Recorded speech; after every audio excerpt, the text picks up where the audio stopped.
భిన్న జాతులు, భిన్న కులాలు, భిన్న భావాలు ఇవన్నిటితో సమ్మేళనమే భారతదేశం. అట్లాగే యూరప్ దేశాలు కూడా. అక్కడ కూడా భిన్న జాతులు, భిన్న భాషలు, భిన్న తెగలు ఇట్లా ఉంటుంటాయి. కాకపోతే చైనా ఇట్లాంటి దాన్ని ఒకటి మార్చేసింది. చైనా అది నమ్మదు. చైనీస్ భాషే దేశం అంతా మాట్లాడాలంటది. అట్లాగే అక్కడ కులాల వారి, మతాల వారి యాక్సెప్టబుల్ కాదు. అందరూ ఒకటే. అక్కడ మతం లేదు. అక్కడ అందరూ ఒకటిగా ఆలోచించాల్సిందే. 2050 నాటికి యూరప్ సమాజం ఈ భిన్న జాతులు, భిన్న ధృవాల కారణంగానే నష్టపోతుంది.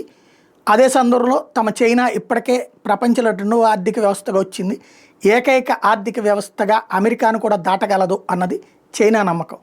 ఎందుకయ్యా అంటే అణచివేసింది. అక్కడ మసీదులు ఉండదు, చర్చిలు ఉండవు, గుళ్ళు ఉండవు. ఏమన్నా ఉన్నా అది ఇట్లాగా ఈ సిస్టంలోకి ఉండదు.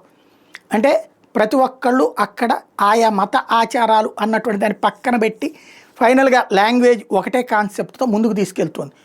ఈవెన్ వాళ్ళు ఇంగ్లీష్ని నేర్పడానికి కూడా ఇంట్రెస్ట్ చూపించరు.